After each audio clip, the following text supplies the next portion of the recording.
Welcome back to What Arty Noobs with General Disturbance. This is the WZ-132-1. It's a tier 10 Chinese light tank and it's located on the southeast spawn of Empire's border under the command of Bandit 81. Now I think that's a Danish flag on the side of the vehicle. I suspect that Bandit is from Denmark. Let's have a look at how he plays. Okay, game started. Now the WZ-132-1, it's an improvement of the Type 62. That's also a Chinese light tank. This one has that wire meshing around the turret which helps protect it against heat rounds, and it's got side skirts as well over the tracks for the same reason. It's armed with a 105mm gun capable of 390 alpha, so it's actually got quite a kick, and Bandit's taking it up on the valley, and you can see he hasn't gone up the normal route, which is up to the north, because he can spot here as the enemy tanks move up, and he spotted that IS-3, put a round in for 404. It's a high roll, pulls back behind the ridgeline. Now the bad thing about the WZ-132-1 is it's got very, very bad gun depression. Only 5 degrees. Oh, drove into the building there. I think he was looking at the IS-3, didn't realise where he was going. Okay, 5 degrees, which means that if you're going to snipe at the target and you need to use gun depression, the easiest way to do it is actually to turn your vehicle to one side and shoot over the side of the vehicle, not over the front of the vehicle. The front of the vehicle will actually give you a worse gun depression, and you have to treat this tank really much like a light medium, not a medium light tank as such, or not a medium tank as such, but a bit of a light medium. It's got pretty good power, that 105mm gun, and it's quite nippy. It's got the speed of a light tank, but it's also capable of doing a huge amount of damage, more like a medium tank can. Now over there we've got a Scorpion G, but you can see the bad gun depression. He's having difficulty trying to bring the gun down on it. Okay, he has been spotted. They know he's here. Oh, here comes the Scorpion. Puts a round in and takes him out the game. 332 hit points. It's a good start after getting the initial hit on that IS-3. And he also got some assistance on the other Scorpions. Or is it the same one? Now up above him's an Su-130PM. That's that Russian tank destroyer, the one that looks like their version of the Scorpion. And he's also got a Batchat over there, and he's just been hit by the Batchat in the gun. Actually damaged his gun, put a hole through the gun. Okay, we've got an IS-3 over there. It's the same one we fired at before. Auto aimed on, fired in, and got a round into the tracks. Tries it again. He's aiming this time. Fires it in. Again he hits the tracks, I think. It's getting critical damage anyway. Yeah, you can see he's tracked. And another one goes in. And this time he got damaged. 377 hit points. The IS-3's not happy. He's pulling back. Not going to stop more damage going in though. And he's a one shot now. 374 of that last one. It's a low roll, but this will be a kill shot. And he's out the game. So first kill, second kill. Sorry, because the Scorpion was killed. I must forget about the Scorpion. Now, he's using premium consumables, and I tend to do that in some of my tanks as well. It massively increases the performance. It's reload, it's vision, you know, sighting. It's everything. It really does improve the vehicle no end. I think he's trying to work out which way he should go. Should he take on that Su-130PM, or should he take out the Scorpions? Well, there's 2 Scorpion Gs down there, and there's only one Su-130, so he's having a quick peek. Can I see the Su-130? No. Oh, there he is. Spotted him. Puts a round in and pulls back, and it's a high roll. This is where that speed actually really does come to its benefit. The Su-130PM is not exactly a fast mover, but certainly he'll need to move fast. If that Su-130 tries to charge down here, he's a one shot. Yeah, gets him out the game. 302. Nice, that's his third kill. He's getting help from that Leopard prototype, and in fact he's indicating where he thinks the Leopard prototype should go. In fact, I don't think that was him. I think that might have been the M53-55, indicating where they want him to look. Now, we're 3 tanks down on the enemy at the moment.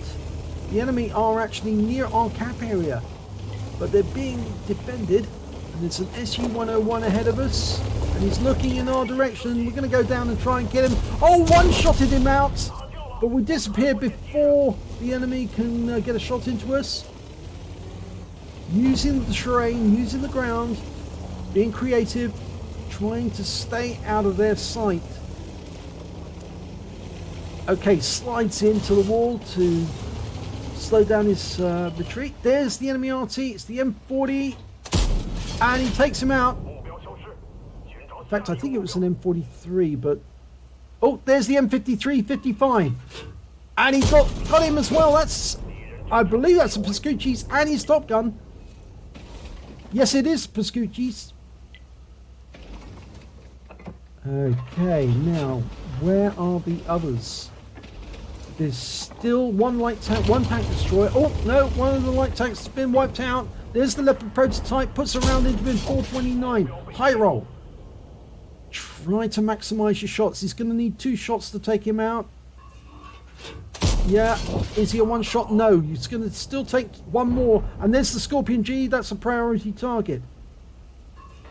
Oh, I'm not sure if that one connected. I don't think it did. But he's going to have to go for the Leopard again. The Leopard's defending against our Leopard prototype.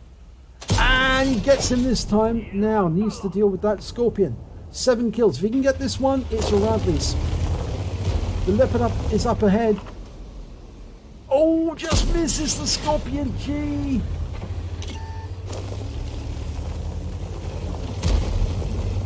Okay, he's going to rush up. This is the great thing about this light tank. It really is quite nippy. And you can throw it around, but that big gun, that 105mm gun, it's so powerful. Comes around the corner, locks on, one shot out, and that's a Radley's. Now there are still 2 enemies left, a Type 5 Heavy and a Batchat 25 ton, and they're both back at the enemy at our cap. So we've got a long drive. He slides to a halt. I wonder if he's thinking about capping. If he caps, it's going to draw them in his direction, and he can deal with them one by one, but no, he's changed his mind. He's going with the Leopard prototype. The Panzer 7 is saying, you've got a cap, and they're all clamouring for him to cap. And the enemy's now capping. That Leopard prototype doesn't have much in the way of hit points. He only has 110. He'd be easily one-shot or even nudged out of the game with a RAM.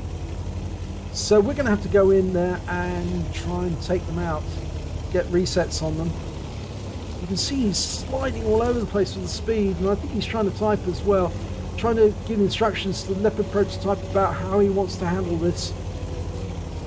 You can't just charge in. If you did, the Type 5 Heavy would maul you, and so would the Batchat. They're probably both heavy, fully loaded, ready to go. We really don't need that Batchat to plug us full of holes. Now, one of them is bound to be looking in this direction, but remember, we're a light tank, so we're stealthy, either moving or stationary. So he's going for tactical position. The enemy's still capping. Can't see anyone, so we're going in. Okay, it's going to have to be quick and dirty, so we need that reset. There's only one in the cap, and I suspect it's Type 5. It is the Type 5. There we go. And he knows we're here. And we've got the reset. There's the Batchat. He's over the other side. They separated. That was an idiotic thing to do. Should have stayed together. He's killed the Type 5. The Batchat can't protect him now. He's on his own. Oh, we took a round from the Batchat for 401. But he's a one-shot. We can go in for the kill. We've got 9 kills. This is a top one. This is for a Pools medal. Oh, what a win! That's a Pools medal. That's how to do it. Wow, what a game. That was absolutely, truly excellent. It's an ace tank of a Bandit, an 81 in the WZ-132-1. He got a spotter medal for spotting at least 1,000 hit points of damage during that game. A bruiser medal for getting at least 5 critical hits. He got 9. a fire for effect for doing more damage than the hit points to his own vehicle. And here come the epic medals, and there are 6 of them. This is unbelievable. Look at this. A Pools medal for getting 10 kills during the game. A Pascucci's for killing 2 of the enemy Arty. A Defender medal for getting the reset on the Type 5 Heavy, and that reset was at least 70 capture defense points. In fact, I'm pretty certain it was very much higher than that, but anyway, let's have a look at got the High Calibre for dealing the most damage in the battle, a Tanker Sniper for doing the most damage of at least 300 meters, 8 shots, 85% accuracy, and lastly, he got a Top Gun for getting at least 6 kills. And that is a pretty amazing selection of enemy tanks that he took out.